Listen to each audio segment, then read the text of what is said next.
Perunad CITU പ്രവർത്തകനെ കൊലപ്പെടുത്തിയ കേസിൽ 8 പ്രതികളും പിടിയിൽ. ആയുധങ്ങളും പോലീസ് കണ്ടെടുത്തു. ജിതിനെ കൊലപ്പെടുത്തിയത് BJP RSS പ്രവർത്തകരാണെന്ന് CPIM ആരോപിച്ചു. ഞായറാഴ്ച രാത്രി മഠത്തുംമൂഴി കൊച്ചുപാലത്തിന് സമീപത്തുണ്ടായ സംഘർഷത്തിലാണ് ജിതിന് കുത്തേറ്റത്.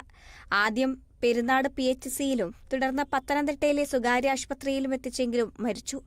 കൊല്ലപ്പെട്ട ജിതിനൊപ്പം ഉണ്ടായിരുന്ന അനന്തുവിനെ പ്രതികൾ ആക്രമിക്കുന്നതിനിടെ തടയാനെത്തിയപ്പോഴാണ് ജിതിനെയും ആക്രമിച്ചതെന്നാണ് പോലീസ് പറയുന്നത്.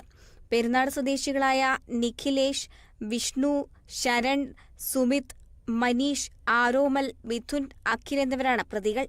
കൊലയ്ക്ക് പിന്നിൽ BJP RSS പ്രവർത്തകരാണെന്ന CPIM ജില്ലാ സെക്രട്ടറി രാജു എബ്രഹാം ആരോപിച്ചു. RSS പ്രവർത്തകരാണ് വാക്ക് തർക്കത്തിലും സംഘർഷത്തിലും ഏർപ്പെട്ടത്. അതിനെ തുടർന്നാണ് ജിതിനെ വെട്ടി പരിക്കേൽപ്പിച്ചത്. ആഴത്തിലുള്ള മുറിവാണ്. അതിനെ തുടർന്നാണ് ജിതിൻ മരണത്തിന് കീഴടങ്ങിയത്. BJPക്ക് യാതൊരു ബന്ധവുമില്ലെന്ന് ജില്ലാ പ്രസിഡന്റ് VA സൂരജും വ്യക്തമാക്കി. പെരുന്നാട്ടിൽ ഇന്നലെ രാത്രി ജിതിൻ എന്ന് പറഞ്ഞ ആൾ കൊല്ലപ്പെട്ടതിനെ സംബന്ധിച്ച് ഭാരതീയ ജനതാ പാർട്ടിയുമായിട്ട് യാതൊരുവിധ ബന്ധങ്ങളുമില്ല. സംഭവത്തിൻ്റെ സത്യാവസ്ഥ ഇതാണെന്നിരിക്കെ CPMന്റെ ജില്ലാ സെക്രട്ടറി ശ്രീ രാജു എബ്രഹാം ഇത് ഭാരതീയ ജനതാ പാർട്ടിക്ക് ബന്ധമുണ്ട് എന്ന രീതിയിൽ അത് വരുത്തി തീർക്കാൻ വേണ്ടിയിട്ടുള്ള ശ്രമങ്ങളാണ് നടത്തിക്കൊണ്ടിരിക്കുന്നത്. CPMുമായിട്ടും DYFIയുമായിട്ടും ബന്ധപ്പെട്ട ആൾക്കാരാണ് ഇതിൽ പ്രതികളായിട്ടുള്ളത്.